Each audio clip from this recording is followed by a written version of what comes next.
من الشيطان الرجيم بسم الله الرحمن الرحيم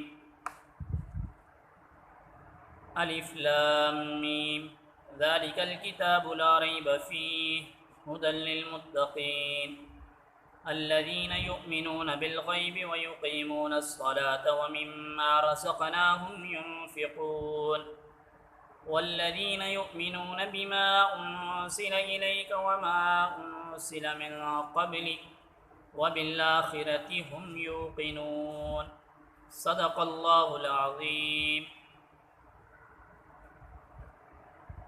آج الحمدللہ بروز جمعۃ المبارک سورۃ البقرہ کا درس قرآن شروع ہو رہا ہے۔ قرآن مجید فرقان حمید کے اندر کل 114 صورتیں ہیں، جن میں سے 87 جو ہے وہ مکی صورتیں ہیں اور 27 جو ہیں وہ مدنی صورتیں ہیں۔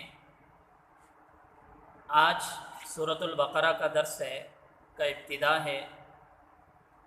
سورۃ البقرہ کو بقرہ کیوں کہتے ہیں؟ کیونکہ اس کے اندر بنی اسرائیل کا واقعہ موجود ہے۔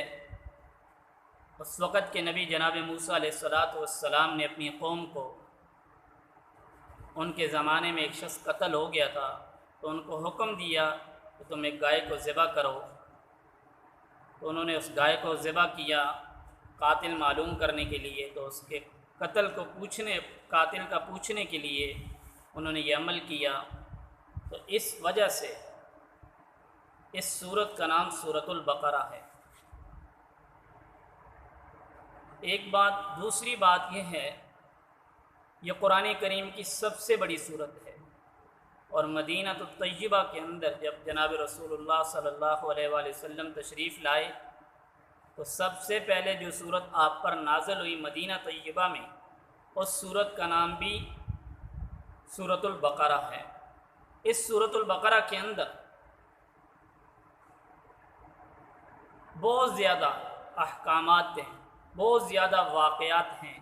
اس سورت کے اندر بنی اسرائیل کا ذکر موجود ہے، تحویل قبلہ کا ذکر موجود ہے، حج اور عمرے کے احکامات موجود ہیں، طلاق کے مسائل موجود ہیں، طالوت اور جالوت کے واقعات موجود ہیں، اس کے اندر لین دین کا مسائل موجود ہیں، اس میں آیت الکرسی موجود ہے۔ اس وجہ سے بھی اس کا نام اللہ تبارک و تعالیٰ نے سورۃ البقرہ رکھا۔ تو یہ اللہ ہی کی حکمت ہے، یہ قرآن کریم کی سب سے بڑی سورت، 28 پاروں پر مشتمل یہ سورت ہے۔ اس کے بعد مکی اور مدنی صورتوں میں فرق کیا ہے کہ ان کو مکی کو کہتے ہیں اور مدنی، جو مکہ میں نازل ہوئی ہیں وہ مکی صورتیں ہیں، اور جو مدینہ میں نازل ہوئی ہیں وہ مدنی صورتیں ہیں۔ مکہ کے اندر جو صورتیں نازل ہوئی ہیں وہ زیادہ تر عقائد کی صورتیں، عقیدے کے متعلق تھیں، اور جو مدینہ طیبہ میں نازل ہوئی ہیں وہ زیادہ تر احکام کی صورتیں، ان کے اندر حکم موجود ہیں۔ اس وجہ سے جناب سیدنا حضرت عائشہ صدیقہ رضی اللہ تعالیٰ عنہ فرماتی ہیں کہ حضور اکرم صلی اللہ علیہ وآلہ وسلم پر جو مکہ میں زیادہ تر عقیدے کی صورتیں نازل ہوئی ہیں، اس کی ایک وجہ یہ تھی کہ اگر لوگوں کا سب سے پہلے ایمان نہ بنایا جاتا، ان کو نماز کا بولا جاتا، روزہ، زکوٰۃ، حج، ان چیزوں کا بولا جاتا، تو شاید وہ ایمان نہ لاتے۔